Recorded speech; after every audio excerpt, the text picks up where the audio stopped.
All right, guys, today we are going to be talking about the law of sines. So we're moving gears a little bit. We're going to go back to this idea of trying to solve a triangle. So before, when we had solved a triangle, to solve a triangle, what we wanted to do is we wanted to find the measure of all the angles and sides, right? So before, when we had something like this, maybe this was 7, I don't know. I'm just kind of guessing. Maybe this is 36 degrees right here. And this was all we know. Could we solve this triangle? We could, because we had trig identities or trig functions to do so, right? I could, I know that the sine of 36 then is 7 over, nope, it's not. I've already forgotten, is b over 7, and then I could go ahead and I could solve this pretty easily just using the definitions of the trig functions, mainly the first 3, right? Sine, cosine, and tangent. But now what we're looking at is we're looking at how do we solve triangles when the triangle is oblique. So an oblique triangle,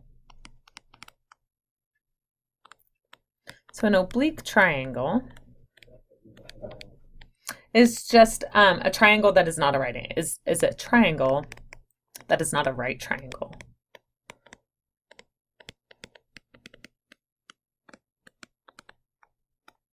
So it does not contain a right angle. All right, so this is going to give us a little bit of pause, right? Maybe a little bit of heartburn, because right now we don't know how to do that. So we don't know how to do that because our definitions of sine, cosine, and tangent, the whole basis of trigonometry that we started off with was that if I have a right angle, right, we define sine, cosine, and tangent to be, when I talk about opposite over adjacent or opposite of hypotenuse, those are all based on that right angle. So we're going to look at 5 different cases when we're solving oblique triangles. There are 5 different cases that we can solve, and we are going to use, like the title of this section suggests, we're going to use something called the law of sines to do so. And then in the next lecture, next section, we will do something called the law of cosines. So the law of sines and law of cosines really, really useful to us when we don't just have a right triangle. I feel like we're getting freed. We're getting away from just having to have a right triangle to different ones. So let's talk about the types of triangles, different types that we can solve using the law of sines or cosines. And you've probably seen these. Hold on, let me finish writing. This is when I knew maybe I was different than other people, because you've probably seen this if you remember in like a high school geometry class, if you remember doing proofs. You did proofs with these types of triangles. So some of this notation or some of the words that I'm saying might be familiar. I really liked doing proofs in high school, and it was one of the very few, so I should have known then that I would be a mathematician. So the different types, so if I have an oblique triangle, there are 5 different types of triangles where I'm given different measurements, and there are ones that I can actually solve. So the first 4 we're going to write down, the first 3 we're going to write down. We'll be able to use the law of sines, and then the next 2 we're going to use the law of cosines, which we'll do after in the next section. So the first one is angle, angle, side. So this might look kind of familiar.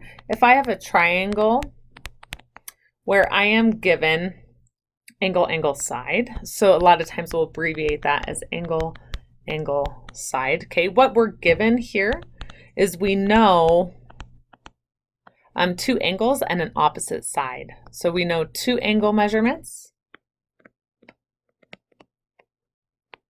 and an opposite side.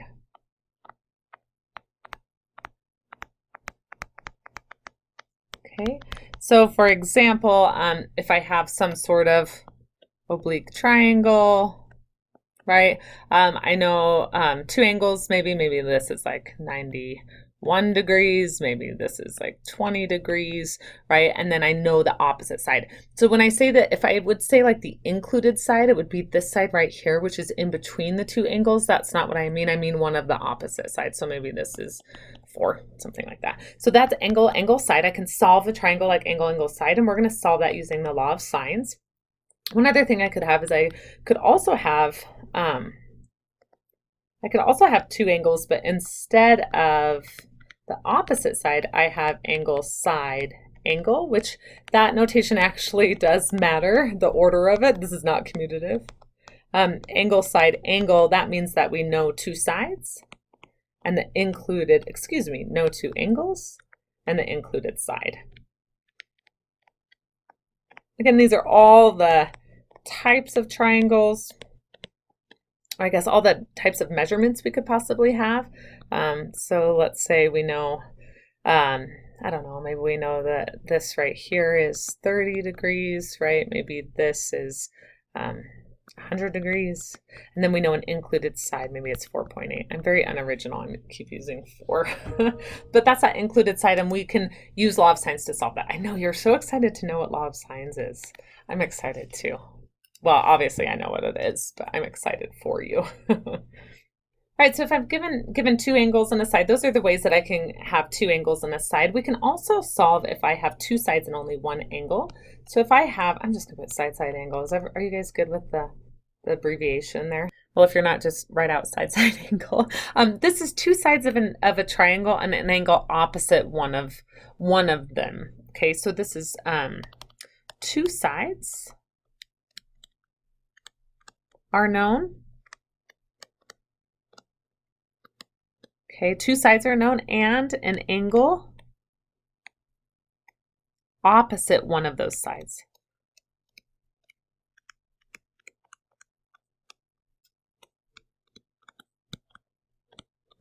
That actually is quite important if we're going to use law of sines. We're going to see that later on. But again, if I was to given, if I know two sides, so maybe this is, 10, maybe this is 7, then I don't want to know the included angle. I would want to know one of these angles over here. Maybe this is 110 degrees, okay?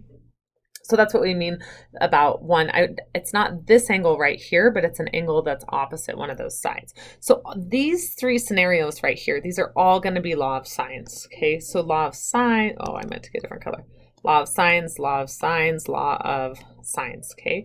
Then we have two others. Let's just write those down, and then we'll talk about, we'll talk about them, but then we'll come back to them later on. So the other one, of course, I could have, so this was an angle opposite. What if I do have the angle included? So I know two sides and angle, the angle between them basically, okay, and the included angle, and angle included. So in that case, like if I had this same scenario, right, where I knew this was 7 and this was 10, then the angle, then maybe I know that this is 20 degrees, right, and I don't know these two right here. And then the last one, of course, is side, all sides. We can solve all of these types of triangles. We can find, again, when I say solve a triangle, I mean find the measure of all the angles and sides. The one thing, so we're going to use these right here will be law of cosines in the next section. And we'll worry about that here in a little bit. But one that I haven't put is angle, angle, angle. We actually can't solve a triangle that is angle, angle, angle. So if you think about it, like let's look at an equilateral triangle. There's an equilateral triangle with 60, 60, 60, but this is also an equilateral triangle with 60, 60, 60. I can't actually find the measure of all those sides because there's nothing that forces those sides to be a certain length, okay? We'll see sometimes we'll be given triangles that there's no solution to. Maybe, you can't, like sometimes when we deal with like the side angle side, sometimes we can't find an angle that will actually make these measurements true. So I put those down. I don't know if that is actually true, if I can actually find something that would make this work out. But for right now, let's just talk about, well, let's talk about what the law of sines is. I do want to point out there's going to be one case that's a little bit tricky, okay? So when we deal with law of sines, when you have one of these, a side angle. Okay, this one right here is going to be a little bit tricky, and I want you to kind of keep that in mind. For side angle, there might be no solution, one solution, or two solutions to this, and I'll show you examples of them. But anytime you have a side angle, okay, I want you to think about, and again, that's this case right here, side and opposite, or I'm sorry, did I draw one for you? Yeah, that case right there. Side and not the included angle. We could actually not get a triangle like this. We could have two triangles that satisfy this, or we just have one. Keep that in mind. Thank you. All right, so let's figure out the law of, Let's figure out the law of sines. Okay. So I'm going to prove this to you because I want you to be able to sleep tonight. What if I didn't prove it for you and you were like, but Sarah, why does the law of sines work? I don't understand. That's almost a right angle I'm going to get. Let's get rid of that. Don't worry, I'm here for you. Okay, so let's take an oblique triangle. Doesn't necessarily have to look just like this, but in mathematics we say like without loss of generality, meaning, you know, you could make this argument for any non-right triangle that you give me. Doesn't matter. And I'm going to label this just like I would if it were a right triangle. I have ABC for my angles, and then the side opposite that angle is going to be the lowercase letter. Okay, so I want to use trig somehow for this law of sines. Obviously it says law of sines, so there must be trig involved at some point, but the problem is I don't have a right angle. So I'm going to make a right angle. So I'm going to take the altitude, right, of my triangle, and I'm going to come down from this point right here, and I'm going to draw a right triangle. And so I have this right triangle right here, and what that allows me to do is it allows me to bring some trig in. So if I look at, I don't know, let's call this, because it's the altitude, let's call this length here h. Okay, so now that I have a right triangle, and this is a trick mathematicians will use quite a bit, what would the sine of the angle A be? Based on this right triangle right here with the purple altitude there, h, we know that sine is opposite, so this is going to be h over hypotenuse, which in this case is b. Okay, or another way to write that is if I just multiply both sides by b, let's say I want to get rid of the fraction, h is equal to b sine of a. Okay, and now I'm going to do that again, except I'm going to do that now with this triangle. Okay, so now the sine of b, what would the sine of b, that would be h in this case over the hypotenuse, which is a, or another way to write that is h would be equal to a sine of b. So now what's kind of cool about this, and this is where the law of sines comes in, is I now have these two equations that both equal h, right? So I can actually just set those equal to each other. So this implies that b times the sine of a equals a times the sine of b. And now the law of sines is like a ratio. So what I'm going to do, this is going to look a little bit weird, but I'm going to try and focus on how your book does this. But I'm going to divide everything by the sine of a, sine of b. Now, we need to be careful here because I told you when we are solving trig equations that anytime we divide by something that's a variable, we need to ensure that that thing that we divided by could never be 0. So I want you to think a moment about that. Think about if sine of a is 0, right? Now all these angles must be between 0 and 180. Where is sine 0? It's 0 at 0 and 180 degrees. Well, my friends, if a is 0 degrees or if a is 180 degrees, we don't have a triangle anymore. So sine of a can never be 0. That's also true for the sine of b. So we're good to go to divide by that sine of a and that sine of b. So here I cancel, and so right now I have this relationship that really is going to be the basis for my law of sines. And what this relationship says is that in any triangle, okay, this will work for right triangle also, but in any triangle, okay, the length opposite angle b divided by the sine of angle b is equal or is the same as the length of angle A or side A divided by its opposite, the sine of its opposite angle. This is a pretty cool result actually. We're just saying that if we take the ratio of the side opposite and the sine of that angle, it's going to be the same for all of the angles in the triangle, which is a pretty cool result and a pretty easy proof to show that that's true. Now, how could I prove it's true? This is my law of sines. I'm going to actually say this is true also for C. Okay, I could just kind of flip this guy over and I could draw the altitude of the triangle so that I can actually take the sine of C. Well, it'd be a little more confusing than that with the triangle I have, but I'm not going to prove it for you. I hope you're all right with that. But what we can show is we could show all of these. I'm not going to do the whole thing for you, but I hope you believe me. And this is what we call the law of sines. So let's write that down kind of more formally. And then I want to say one other thing. Oh, I keep doing that today. I feel like I've been pretty good about that lately. Apparently today, not so much. So the law of sines.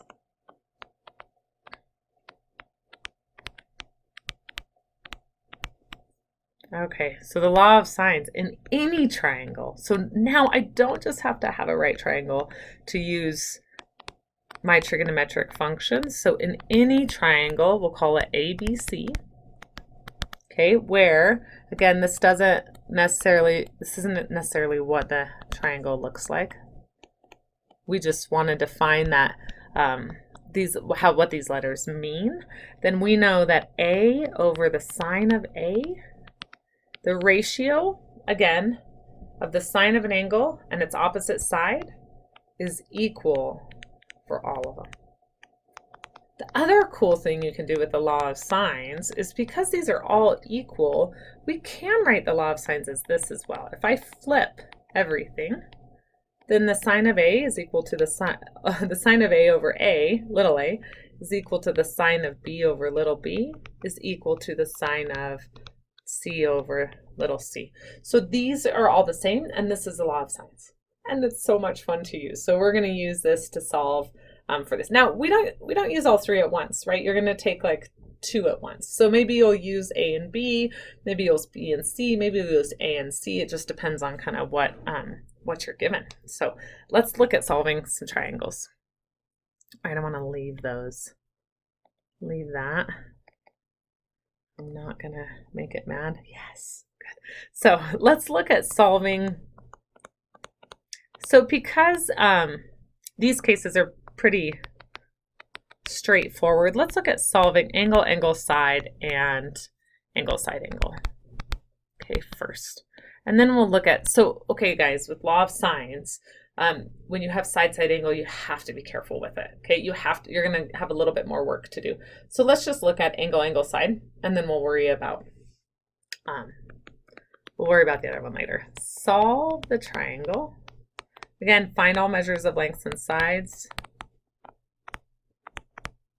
ABC if, let's have A is equal to 102.3 degrees, B is equal to 28.7 degrees, and little b is equal to 27.4. You can throw your favorite units on that, feet, inches, centimeters, whatever you want. I don't care. I know that makes some people really mad. That makes my colleagues that are applied mathematicians or physicists very, very angry, but I'm a pure mathematician, so whatever. You can put whatever units you want on it. All right, so let's now I'm going to make a little sketch of this. 102 degrees, right, is a little bit more than 90. Now this is not going to be perfect by any means. We'll let that be let's say that's B and that's C. Doesn't really matter. And what do I know? I know this is 102. So we've kind of done this before. This is 102.3. B is 28.7. And then little b is 27.4. So where does that go on the triangle? That goes opposite of big B. So this is 27.4. Okay. So when you're going to use law of sines, so remember from 2 minutes ago that this is my law of sines, okay? So by law of sines, what I want to look for is I want to look for where I have a side and its opposite angle, or I can at least find that opposite angle. So if I'm not explicitly given little b and big B, maybe I can find big B easily. But to use law of sines, you have to at least be able to find, right, an angle and its opposite side to be able to use law of sines. So in this case, right, it's quite easy to see that I can use law of sines because I have little b and big B. And really quickly, I could find C, right? C is just going to be 180 degrees. All angles add up to be 180 degrees. And then I could just subtract A plus B, right? So let's go ahead and find C because that's pretty easy. So what does C equal then? What do I have for C? 49 degrees, I think. I don't really trust myself. I have that down, but in my notes, but sometimes I don't trust. Or just do 180 minus 102.3 minus 28.7. Yeah, 49 degrees. All right, so I found C. Yay! We're a third of the way there. So what else do I need? So I know, let's see, I know A. Sometimes I like to just put all my stuff down that I know. I know B is 28, just kind of in a nice little pretty package. C now is 49 degrees. Now, what else do I need then? I need little a. I don't know that yet. I need little b. I have that. That's 27.4. And then I need little c. So again, I'm going to use the fact that I know little b and big B, and I'm going to find A or C. Doesn't matter which one. Now, when I go to use the law of sines, when I determine, I have this or here. So if I'm going to find an angle, I'm going to use this top one because the thing I want to find would be in the numerator. If I'm going to find one of the sides of the triangles, I'm going to use, sorry, did I say top one? I meant bottom one. I'm going to use this top relationship because what I want to put what I want to find in the numerator so I don't have to deal too much with worrying about flipping or whatever. So I'm going to go ahead and I know, let's find A. So I know little a then over the sine of the angle A, which is 102.3 degrees, must be the same as the ratio of little b. Oh, hold on guys, but I know little b. That's 27.4 divided by the sine of 28.7. So again, notice how my little b and my big B are corresponding. And so how would I solve for this? Well, I would just get rid of this fraction. I would just multiply both sides, right, by the sine of 102.3 degrees. This is all divided by the sine of 28.7 degrees, right? And then I'm just going to put this into my calculator. So 27.4 times the sine. Please make sure you're in degrees or some crazy things are going to happen. Sine of 28.7. And what do we get for A? Little a is 55 point. Now, little b is rounded to 1 decimal place, so I'm going to go ahead and round this to 1 decimal place. I want to caution you though, if you're planning on using little a later on, like if you were going to use little a when you use the law of sines to find parts little c, or side c, I guess I don't have to say little c, I would round out further. Okay, so whenever I'm doing these, as much as possible, I want to use the values that I know are exact, like the 27.4 was given to me, so I know that's the exact length that I need. So when I go to find C here, I'm not going to use side A or angle A for right now. Angle A would be fine, but side A, right, has some rounding in there, so it's not quite exact. All right, and so we're almost done here. So let's find C. So how would we find C?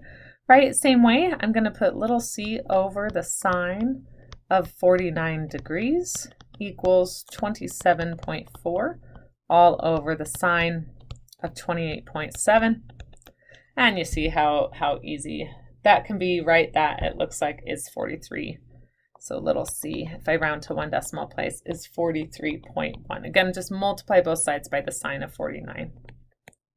And I will tell you, like on the exam or quiz, what to round these to. Okay, but there I've solved the triangle. So I found all my sides and all my angles, and that's using the law of sines. Isn't that fun? I enjoy it. That shouldn't surprise you.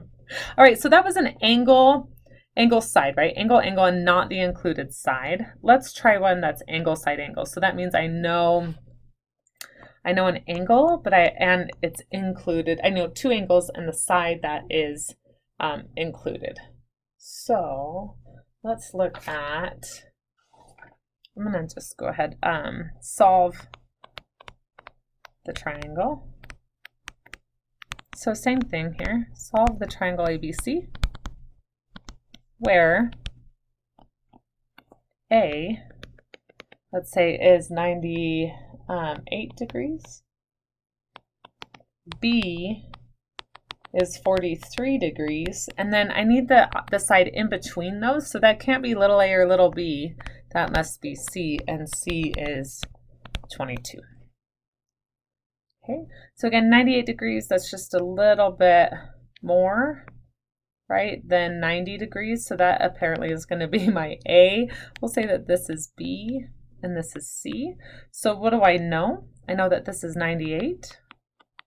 I know that this is 43. And now instead of having an opposite one, I know that this is 22. All right. So let's write down what I know again. I know A is 98. B is 43. And C I don't quite know yet. And then what else do I know? I know little a. Nope, I don't know little a. Do I know little b? Nope, don't know little b. Do I know little c? I sure do. That's 22. Okay, so this is the case where I want to use law of sines again. And remember, to use the law of sines, I must have an angle on its opposite side. Well, don't fret. I know you're worried, but don't be. It looks like I don't have an angle on its opposite side, right? But it's quite easy to find c. So how do I find c? I just take 180 and I subtract those two added, or I just subtract each one. Because all angles of a triangle, by definition of what a triangle is, must add to be 180. So if I do that, then what do I see? I see that c, oh, that was a bad joke, is 39 degrees. See? And now I have these guys. So now I'm able to solve for a or b using the fact that I have an opposite side. So let's go ahead and go with a. It doesn't matter which one you do first. I just like to go in order. So again, I'm going to use the first version of my law of sines because I am trying to solve for a length. So I'm going to go ahead and put that on top. This is going to be over the sine of 98 degrees. 98, that should be pretty close to 1 because the sine of 90 is 1. Now, what must I use over here? I must use that c over c, so that'll be 22 over the sine of 39. And again, I would multiply both sides by the sine of 98 degrees, so 22 times the sine of 98, making sure I'm in radians, or no, making sure I'm in degrees. And what do I get little a to be?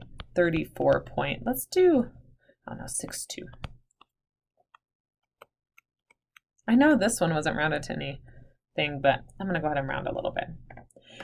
Now, I mean, hypothetically, I could use a over the sine of a, right, to find b. But again, I just want to make sure that I keep my rounding errors at a minimum. So I'm going to just continue to use, I was given 22, so I'm going to continue to use that. This will be b over the sine of 43. Again, just multiply both sides by the sine of 43, divided by the sine of 39. And what do we get for b? 23.84. Sure, I like it. Pretty easy. Okay, so angle, side, angle. Quite easy because you can find that third angle, pretty seamlessly, and then you're gonna absolutely have an angle on a side together. So now let's look at the other case. So my other case, which this is the case that is hard when it comes to solving a side angle. Okay, and let's talk about it. So I want to describe for you a little bit about why this is kind of a tricky case. And I'll kind of like show you how this works, why maybe we won't get any solution, why we might get two solutions, and then I'm gonna just do the math for you, okay? So let's say that in a triangle A, B, and C, right? Let's say that we know a couple things. Let's say that B, C, and B, C, and B are given. So remember what this case is. This is a case where I have two sides and one of the angles that is opposite those sides. So not the included side. It's not side angle side. It's side angle. So we have angle A, B, and C, and let's say that B and C are given. So we have a couple possibilities here, okay? So let's look at if B is acute. Let's say that angle B is acute. And let's look at, this is going to be my first case. What if angle B is an acute angle? Okay, so there's a couple cases that can happen here. Case one, and you don't have to memorize these. We're gonna be able to see this. But case one, when I get no solution, actually I'm gonna write this a little bit differently. Case one, if I'm given B and C, right, we can have a couple things happen. If B is less than C, okay, then this could give us this could possibly give us no solution. And that is B, if B is less than C and side B is too short to reach the base. I'm going to just put too short to reach. So in this case, if that is true, there's no solution. Okay, and the idea here is that, again, in this case, there is no solution. So I know angle B, right? And let's just write it like this without loss of generality. So this is B, right? And here's C. And then if B isn't long enough, do you see that? What if B is too short? What if I give you this angle is given, this C is given, but what if this B is too short? Then it wouldn't be long enough to actually complete the triangle and there would be no solution. Okay, so that is one case where I can try and solve it, but there's not a triangle that would exist. Maybe if the angle was a little bit smaller, right, then I would have a triangle that could do this. But you know, if this angle is like 45 degrees and this is just too small based on how big C is, we would have no solution. Another case, okay, case 2, what if B is less than C, right, and B is perpendicular. So it's just long enough, okay, to be perpendicular. So in that case, what we're going to get is we're going to get one solution. So if I have this same idea, right, we'll get one solution where I have a B, okay, and I'm given a C, and B is just long enough, so here's my angle B, is just long enough that it would have to make a right angle. If I moved it any bigger than the right angle, I wouldn't reach. If I moved it any smaller than the right angle, I wouldn't reach either. So in that case, you can see I would only have this one solution, okay? Whoa, sorry about that. I think I just moved this a little bit. There we go. So in that case, I just have one solution because B's just big enough to hit that side right there. And if it was moved any more, that's the shortest distance, right? They say the shortest distance between 2 points is a straight line, and in this case, it would be a straight line that is perpendicular. So we get one solution there. Case 3.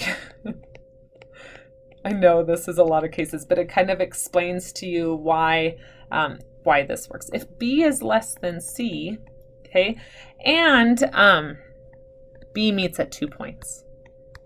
I'm just going to put B meets at 2 points. Okay, so in this case, I still have B, angle B, right? And here's my C, that's all given. But then if I look at what B could be, if it's just long enough, it could be long enough to reach over here, or look, you guys, it could be long enough to reach over here as well. So this is what we call the ambiguous case. So I would have this triangle here, right? That would be maybe one solution to this. Or I could have this triangle here based on how that B, right, which is that angle right, or is that yellow line right there, based on which way basically I rotate it. So this is what we call the ambiguous case, okay, but this actually gives us two solutions. The reason we say ambiguous is because we don't know, well, which one of the triangles do you want? Okay, so that gives us two solutions when we have a case like that. Hold on, guys, we're almost there. So B could be less than C, right, and not long enough to reach. B could be less than C and just perfect enough to reach. Or B could still be less than C and able to hit it at 2 points. So I actually have two solutions, okay? There are two other quick cases.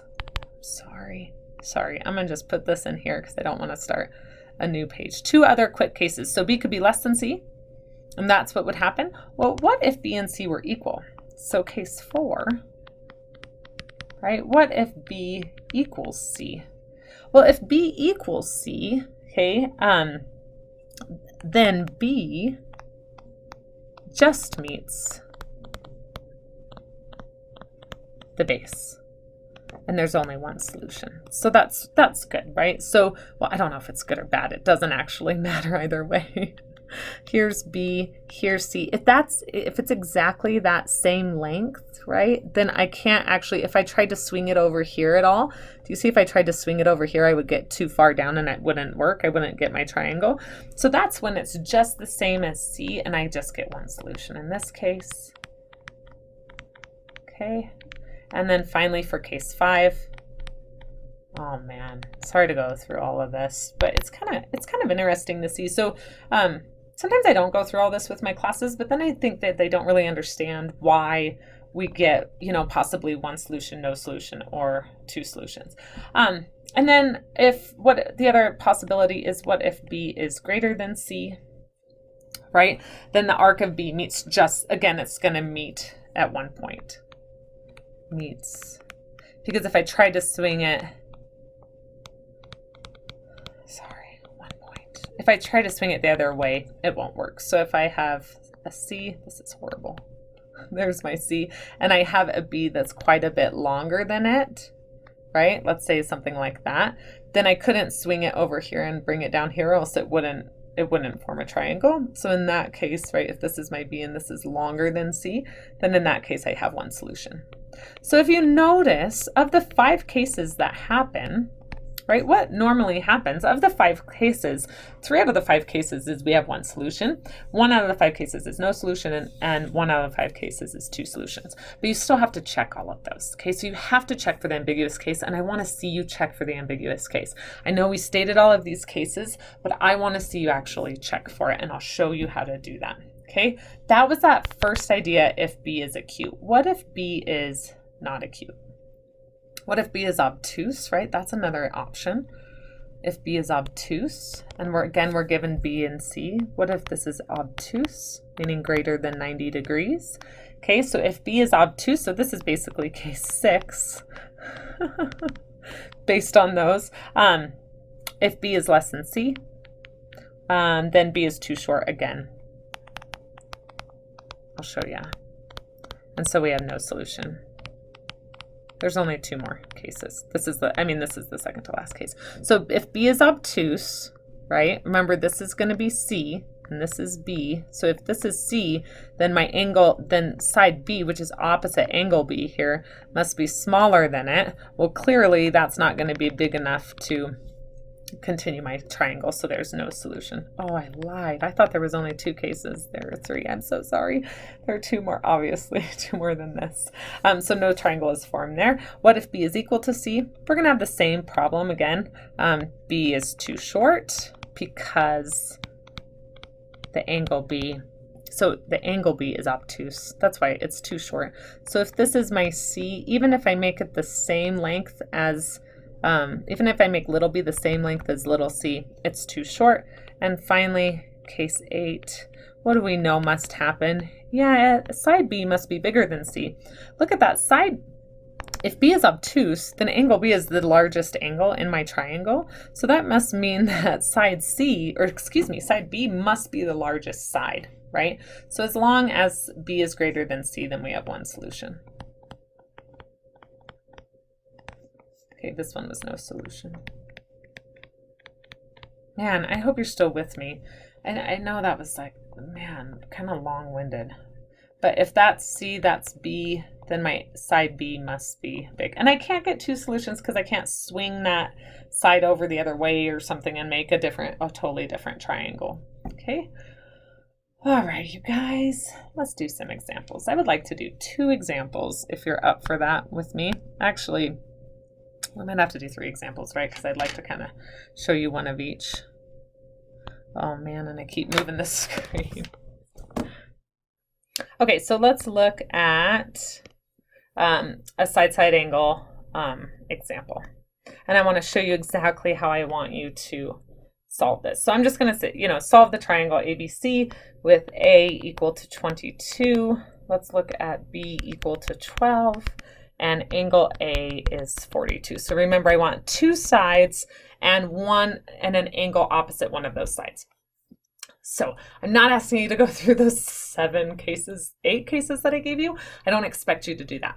What I want you to do is just have a method of being able to determine what your solution is going to be, how many solutions you could possibly have, so that you don't have to memorize those 8 cases. Okay, so I still have, I'm just going to draw a triangle. I don't know exactly what this is going to look like, but let's say that this is 42. That means this is 22, so we'll call that A.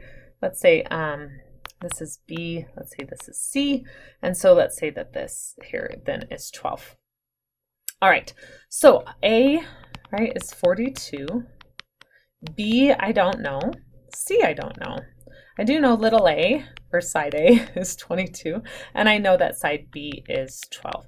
So you notice in this case, what is different than the cases before is that in this case, I have a pair, I have the A and the A, but I can't find any of the other angles. So when I go to use the law of sines, which I don't think I have anymore. Oh, I do. I'm actually going to use this one right here because I want to solve for an angle as opposed to a side. So when I use law of sines, I'm going to use then in this case, let's go ahead and solve for b. I know that the sine of b all over side b, which is 12, is equal to, I guess I have to do b, I can't do c because I don't know anything about c, is equal to the sine of what? 42 degrees all over 22. Okay, so to solve this, I'm going to multiply both sides by 12. So I know then that the sine of b is equal to 12 times the sine of 42 all over 22. Okay, and now to find b, I'm going to take the inverse sine. Yay, inverse sine is coming up. So I'm going to take sine inverse of all of this crap right here. And I actually just plug it all into my calculator at once. So you could, like figure out what this is, get an estimate of it and take sine inverse of it, but I don't want to have any of the rounding errors. So I'm just going to literally put in sine inverse of 12 times, make sure you have parentheses, sine of 42 divided by 22 and press enter. So here's a possibility for b. My calculator spits out a number, so that tells me that b exists. Okay, so I know right away that I'm going to have one solution. Well, I probably will have, yeah, I should have one solution, right? I should have enough to get that C, but let's just make sure. So right now, my hypothesis is that B is 21.4, let's just go to 41 degrees. We could go out a little bit further if we wanted to. And now this is where you need to make sure that you don't have two solutions, okay? So sine inverse, I want you to think about sine inverse here. Sine inverse, right? Where does sine inverse spit out solutions? Sine inverse spits out solutions in quadrant 4 or quadrant 1. Clearly, we're always going to be in where sine is positive because we're dealing with angles that are between 0 and 180. So sine inverse is not going to give you the fact that you could have an angle in the second quadrant with reference angle, right? 21.14 degrees. Nope, 41 degrees. I saw it. 20. What if I had an angle here? What if this was B instead? I know that the sine of 21.41, right, is going to be all of this stuff right here. But I also know that the sine of 180 minus 21.41 is going to be a possibility as well. So here are my possibilities then. If B is 21.41, right, then I can find C by taking 180 minus 21.41 minus 42, and I get C to be 116.59 degrees. But I need to test for the other case. Could A be 42 degrees and could B be 180 degrees minus 21.41 degrees, right? That's my question. Could I possibly have an angle that is 158.59 degrees? Because I know that the sine of this 158.59 is going to be exactly the same as the sine of 21.41 because that's its reference angle. However, notice 158.59, if I add that to A, which is 42, do that really quick, I get 200.59 degrees. So is it possible to have that other angle? It is not. So this guy's not going to have more than one solution. I can't have two angles that add up to be more than 180 in a triangle. I wouldn't have anything left for C. I'd have to, like, C would have to be negative. That doesn't make sense. So that's not possible. So our only solution is going to be given by these guys right here. I know I have to find C. And I want to see you do this. You need to show me this. Show this step. Anytime you have a side-side angle, you need to show me that you either know it's not an ambiguous case, you know you don't have two solutions, okay, or you show that you do have two solutions, or maybe you don't have any solution at all. Let's find C really quick. So again, I need to find C. So now I'm going to go back to putting the side on the top, or the length of the side on the top, because that's what I'm solving for. I'm going to use, doesn't really matter, but I'm going to use A because that was stuff that was given. All over the sine of 42. Pretty easy, multiply both sides by the sine of 116.59. And then sine of 42. And what do we get for C then? Now we've solved our triangle, it's 29.40. So 29.4. And this again is a case where we have just one solution. We see that we can't possibly have any other options, okay? Let's look at another one. Oh my goodness, 44. This might be a record. Sorry, guys. All right, two more examples. Same idea here. Okay, let's let A equal 15 Let's let B equal 25. And let's let capital A, angle A equal 85 degrees. Okay. So I'm going to do the same thing here. I'm going to streamline this a little bit, but I can go ahead and take the sine of 85, right? A over A equal to the sine of B. That's what I don't know, all over 25. So draw your triangle if you want, but this is going to tell me kind of how to do this. So now what does that tell me? That the sine of B equals 25 times the sine of 85 all over 15. And if I do sine inverse of this guy right here, so let's go ahead and take the sine inverse of 25 times the sine of 85 divided by 15. Oh man, we have a problem. We have a domain error. And the reason we have a domain error, I'm going to 25 times sine of 85 divided by 15. Don't you love the sound of calculator keys?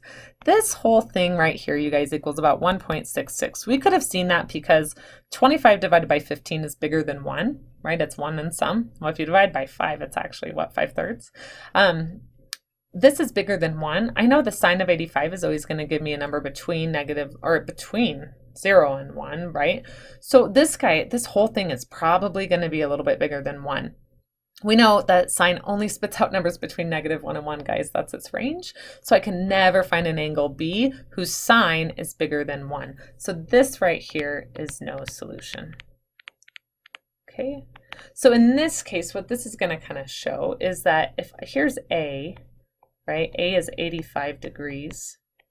B is 25, and then C is not quite, isn't 25, it's a little bit less. So this is only 15. So this is a really good example of one of those cases where my side isn't long enough to actually reach over. Maybe if that 85 degrees was a little bit smaller, right? If I had an angle that wasn't quite as big, then I would have a situation where it would work. Okay, so that's an example of no solution. Okay, it'll be pretty obvious because you're going to try and find B and you'll get an error in your calculator. And if you go ahead and look at what this side is right here, it's going to be bigger than 1. So we can't find something that'll work. All right, last one, 47 minutes. Oh my goodness, lucky you. Let's look at 2 solutions. Example. Okay, and on that last one, you don't have to show me then, you don't have to show me that like, well, what could be could this angle possibly be 180 minus the reference angle? You don't have to do that. All right, in this case, A is 12, B is 31, angle A is 20.5 degrees. Okay. All right, let's do this. So again, I'm going to do kind of the same setup. I'm going to put sine of B here on the left first. Sine of B over 31, right, is going to equal sine of 20.5 divided by 12. Okay, so what does that imply? Sine of B equals 31 times the sine of 20.5 all over 12, and 31 times the sine of 20.5 divided by 12. So that number is 0.90470240. So we're going to be good. We're going to have a solution. So I'm going to go ahead and let B equal the sine inverse of all of that crap right there. It's not crap. You might think it's crap. It's not though. It's not. So what do I get for B? The possibility for B is 64.78 degrees. Okay, so 64.78 degrees. Let's look at our possibilities. So if A is 20.5, let's look at, I'm going to start with this triangle first. B is 64.78 degrees, right? What does that tell me C could be? Well, I'm going to take 180. And I'm going to subtract those two numbers, 180 minus 20.5 minus 64.78. And I get C could possibly be 94.72 degrees. Okay. But is there a possibility for another triangle? What if A is 20.5 degrees? And what if B? Remember, sine is only giving us the option of being in quadrant 1. But my friends, sine is also, sine inverse. Sine is also positive in the second quadrant, and your calculator won't show that. So we have to consider, could B also be The angle in the second quadrant that has reference angle 64.78 degrees. So I'm going to take 180 minus 64.78. So the possibility that B is 115.22 degrees, is that a possibility? Well, I think it could be. Let's see if I can find a C that would work with that. I'm going to take 180 minus 20.5 minus 115.22, and I get an angle that's positive. Or if you add A and B together, we're still under 180 degrees. So this is what we call an ambiguous case because we get two solutions.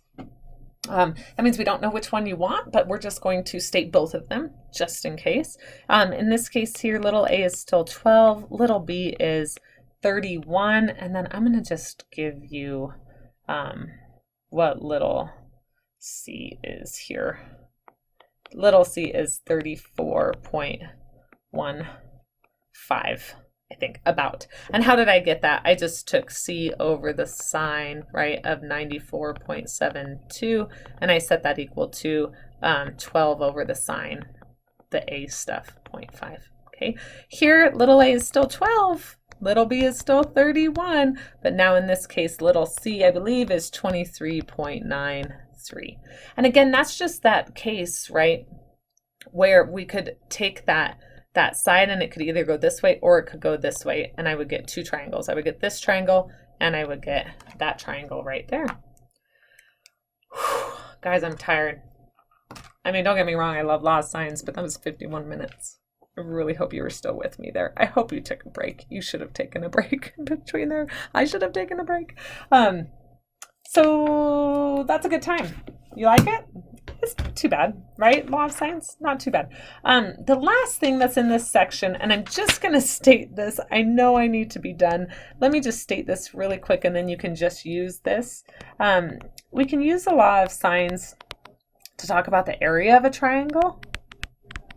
And I'm just going to state these down. I'm not probably even going to test you on this, but the area of a triangle, I don't know why would they call it K in your book, probably so we don't get messed up with area, but you can actually find the area of a triangle using like our law of sines, kind of the same method as when I showed you how to prove the law of sines. Let's just write this down. Half BC sine of A equals 1/2 AB sine of C equals 1/2 AC sine of B. And where that came from is when I proved that to you, the law of sines with the height.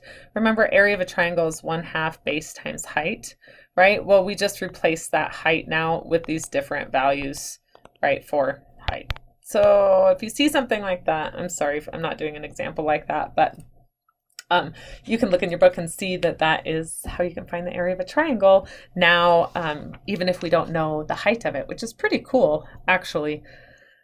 But I think I'm done. All right, you guys, have fun.